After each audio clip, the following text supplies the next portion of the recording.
way back in 2006. The idea was that similar to what people in the US and Europe are privileged with, namely to be able to graduate from college, work for 2-3 years in the industry, and then be able to buy a house. And most likely that home that they have bought is the most significant asset of their life. That is a dream that has transformed the Western countries in a big way. And that unfortunately that dream is mostly denied to young Afghans in Afghanistan. And the vision that we had at the beginning was to be able to offer our homes with mortgage and to make those homes so attractive and so interesting that people would want to live in. So we started work on that way back in 2006, designing a program that allows us to offer a mortgage, and then by extension, the concept of a large development that enables our mortgage system that we have developed, which can work in the absence of even a mortgage law, even though the mortgage law has now been passed, that program could be implemented. So in the meantime, of course, we went through a number of other activities and programs in Afghanistan, and some of that are described out there. So eventually we were able to sign a contract with the Subsidy Development Authority for Parcel 1 of Phase 1, which covers about 838 hectares of land. You know, that basically brings us to where we are right now.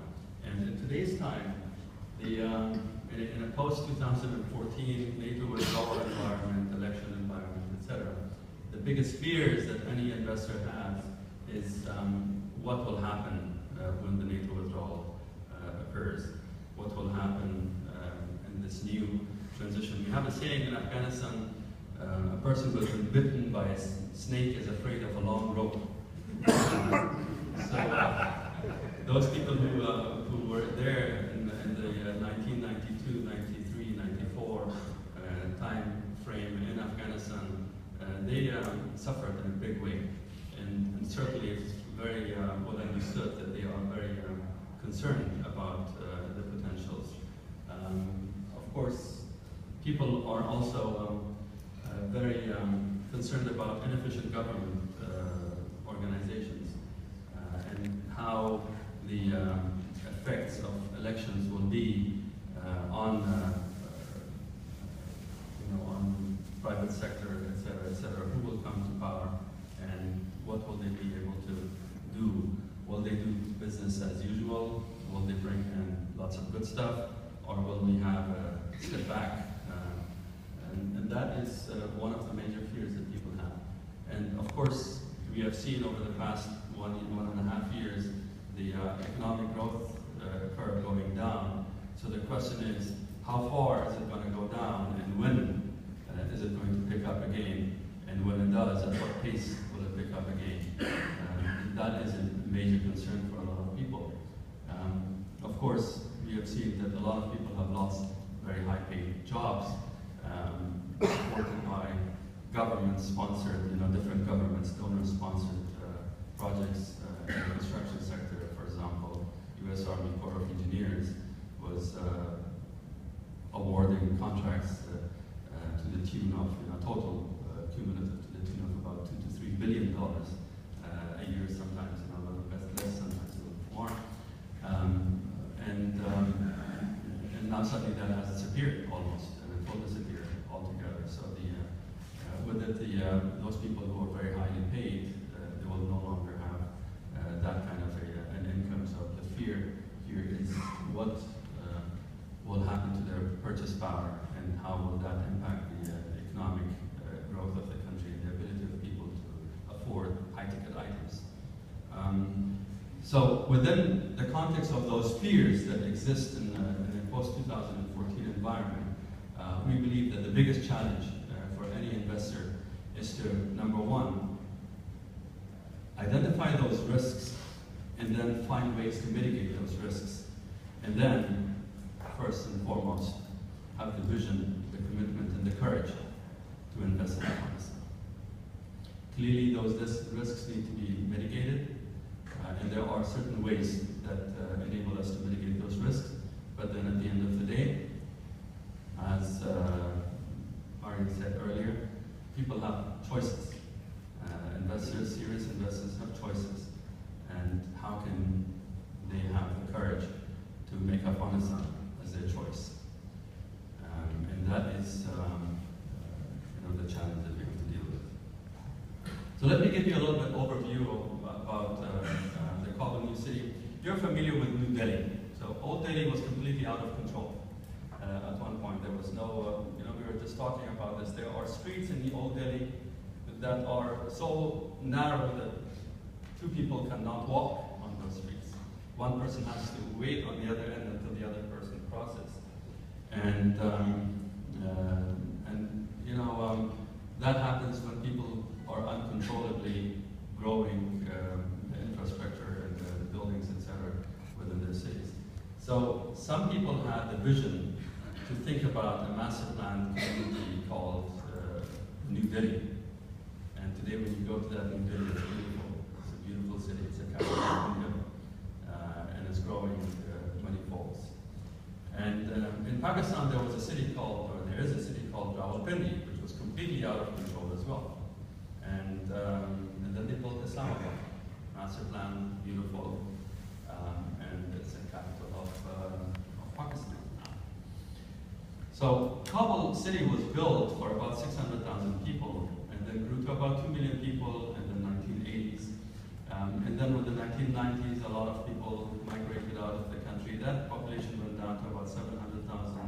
And then since 2002, that city has grown to more than 5 million people. Now imagine over a 10-year span of time, you grow a city from about 700,000 people to about 5 million or more than 5 million people. That is very, very significant.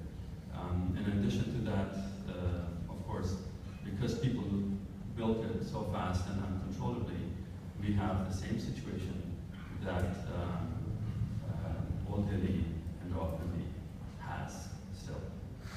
So the idea of Kabul New City was to have a fresh start.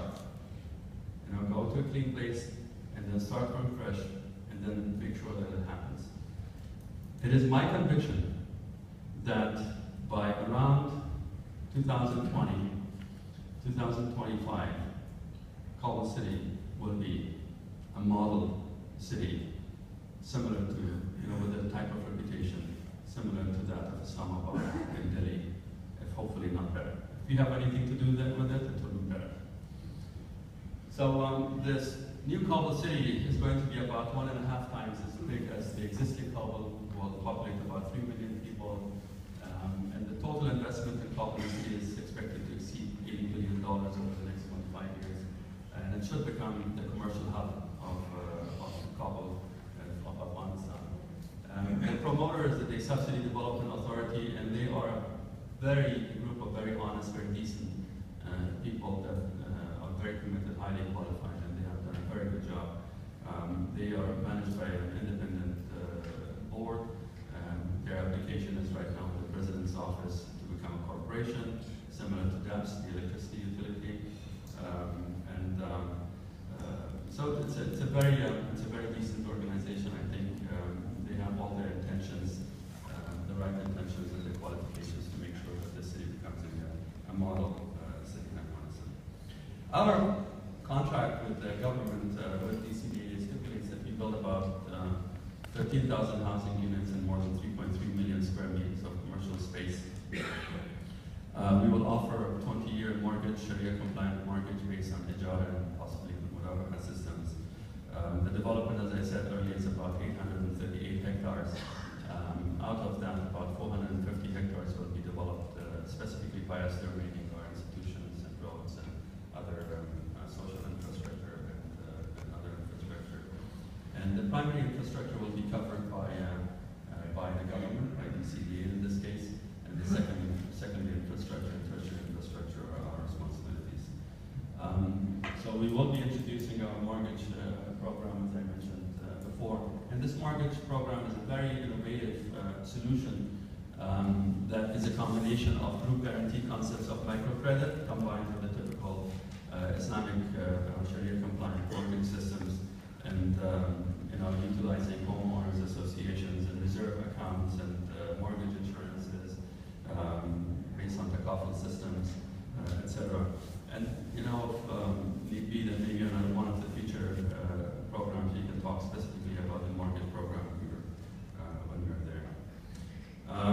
So this is the darker blue, and the bottom is existing Kabul. The light blue one is the Kabul New City that they subs in Barikab area, about 742 square kilometers area, huge. The yellow is the phase 1 of that project, and that darkened shaded area is the parcel 1. That is our project location. So this is the structure plan for the phase 1. And then the second circle to the right, the smaller circle, and then going to the left is where our project site is. The picture on the top is the land which covers our project site. So you can see it's a clean land. You don't have to do anything, you don't have to remove. For those people who are familiar with the subdistrict, they know that there are 1,000 brick kilns in the subs. But you don't see any brick kilns on our land. So that is a very, very significant advantage that we have. This area is going to house stage 1 and partially stage 2 of that project. There's a staging plan down here, around here is where we will start the project, and then we will move in stage 2 to this, and stage 3, and then stage 4. And then we will go to the central commercial district in stage 5 of the development, and that's where we will have the Sheikh Zayed Road.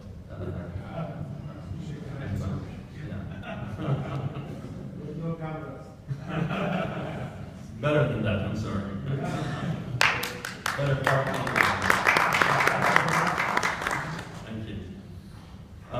So the contract simply is that the government will acquire the land and then provide it to us at cost of acquisition plus a fee. However, we were able to negotiate with the government that we have the ability to negotiate relationships, partnerships, and purchases with local landowners in the area, so that we speed up the process and avoid some of the conflicts that can arise by government acquisition of land. As a result, we put together a consortium of landowners that have provided us right now about 250 hectares of the needed 450 hectares. Out of that, about 90 hectares are cleared through government agencies in terms of land title, etc. There are no conflicts with them, which will help us to go through stage 1 and partially stage 2 of the project. And the remaining 200 hectares that we require, they are in the process of acquiring those lands and bringing the landowners on board. They have become a shareholder in the project. They own, the landowner consortium that provides the land owns 6.5% of the project. As such, our project suddenly became a community project. A community-supported, community-backed, and community project. And we expect that with this move, we will have very significant support from everybody in that area, and the project will move forward very smoothly. Now, the other item in our agreement with the consortium of landowners is that in return for their share, they are not going to charge us anything for the land in advance. So we will pay them once the houses are sold.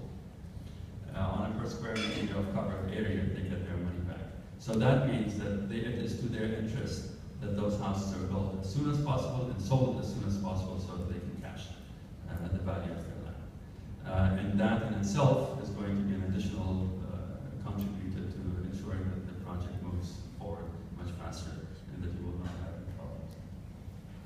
So, but then our default position is the government. So in case there is any conflict with the landowners, or the land cannot be cleared, or there is conflict in ownership, then the government goes back, acquires the land until such time that the conflict is resolved, and then the payment is made to the rightful owner of that land. So we have that default position of government support in that or even if somebody, while we're doing the project, and somebody has a conflict and a claim on the land, even though the land titles have been cleared, the government kicks back in because the government guarantees that the clearance is legitimate.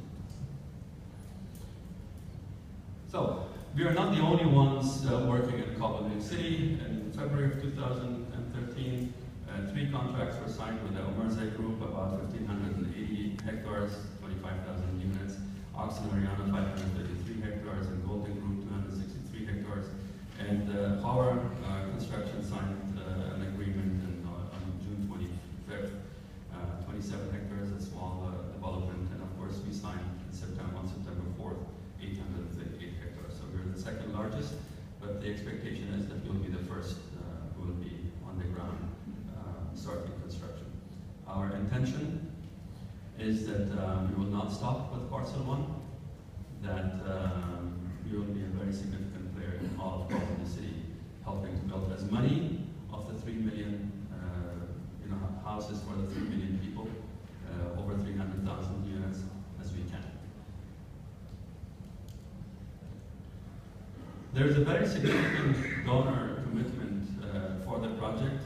JICA has committed $31.6 million for roads and water, but we learned that their commitment is in reality of over $77 million. That covers also some other areas. The contracts for that have already been signed. The Asian Development Bank, I think, has signed a contract for $20 million to bring electricity to parcel 1. And all of this is, both of these relate directly to our parcel, so the primary infrastructure.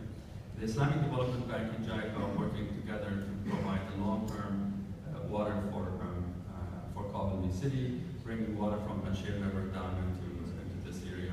And then the Ministry of Rural Rehabilitation and Development has just allocated $25 million to develop the villages that are around that area so that the quality of the village life is also enhanced to some extent.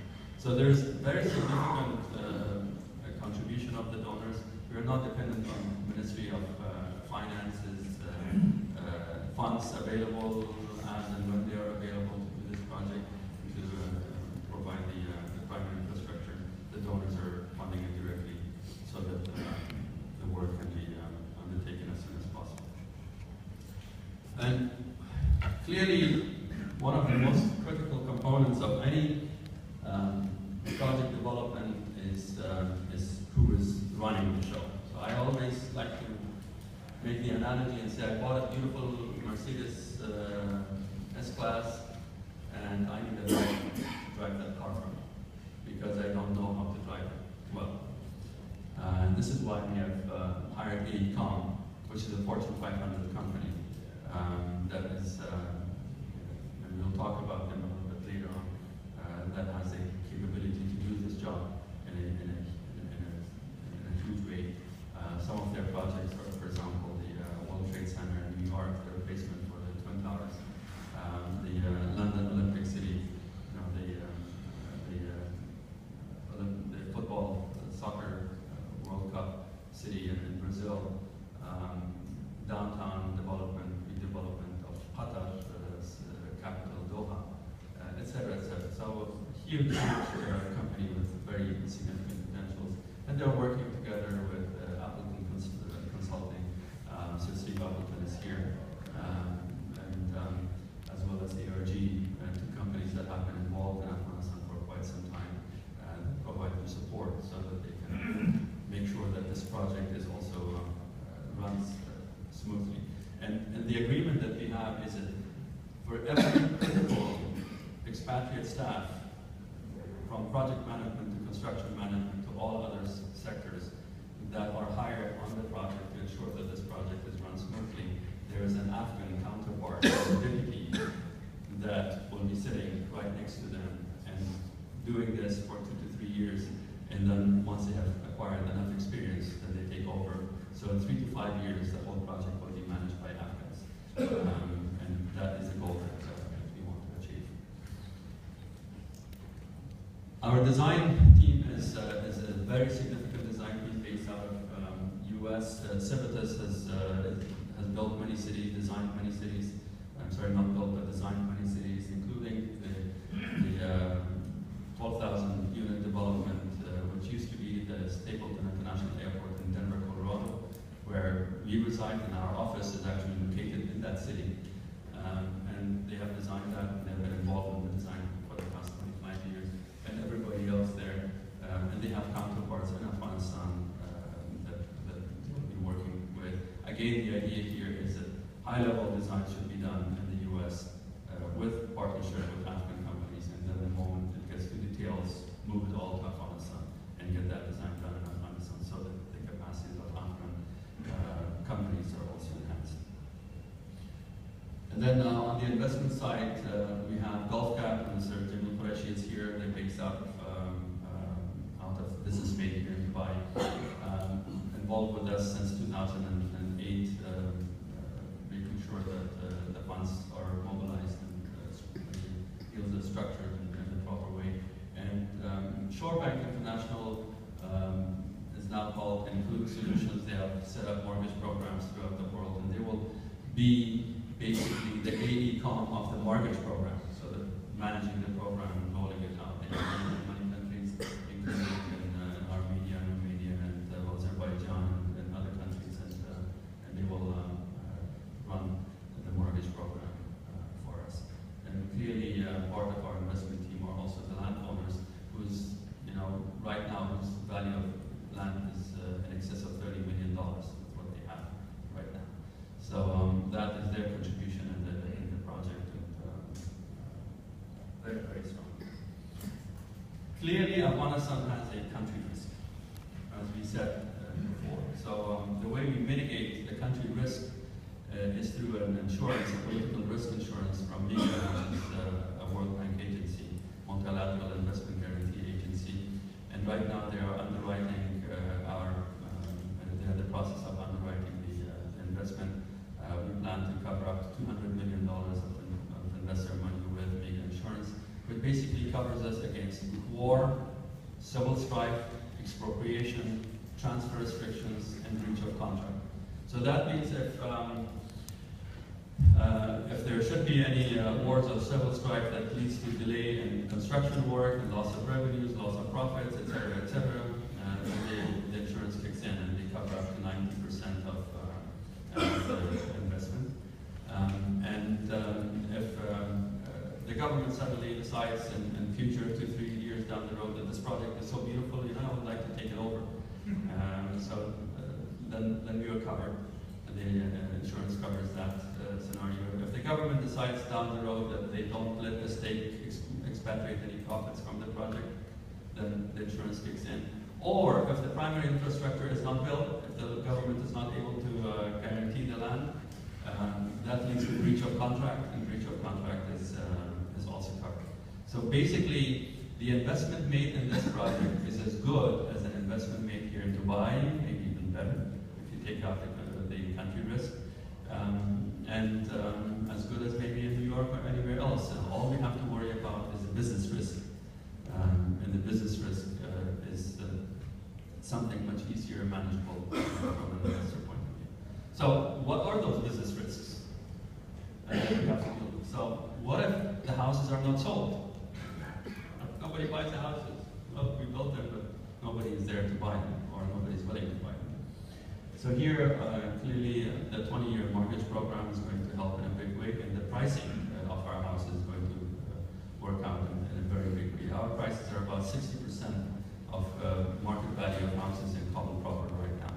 So our business model is built around that kind of a scenario, which means, affordable, high quality product in a decent neighborhood, well-master planned, community, offered with 20-year mortgage.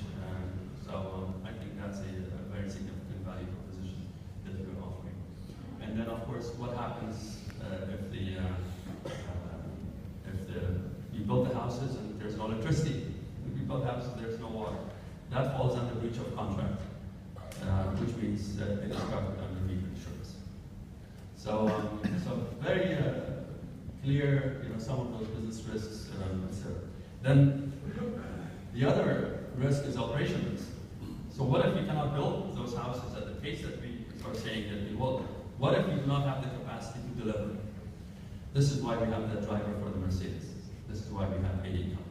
AECOM is a Fortune 500 people, about 45,000 global employees worldwide. They have about 6,000 people in Afghanistan right now active on different projects. 140 countries, number one on a number of different rankings, and a very, very strong team with a very significant dedication to this project and interest to make it happen. If there's anybody in this world that is able to make this project happen, it is AECOM. And we brought the top of the line. Clearly it costs, but our business model allows for us to be able to do that, to hire them and make it happen. We will not sacrifice quality for a little bit of additional profit margin. Having said that, we have very good IRRs, and if you're interested, I can talk about that afterwards. In summary, there is a huge need in Afghanistan. The investors are already working, other investors are already working in Afghanistan. We found out last week that I think 15 new factories were built, or 50 new factories or something like that were built in Iraq. So there's interest from people. There's donor support there. We have a very strong team in place. All the risks are mitigated, as we said, and there's very huge good returns for all of us. It's an incredibly unique business model that we're trying to create, and it is going to be a great project for Afghanistan, and that is what we will strive. Now, I have a short animation that I'd like to share with you. We tried to run it before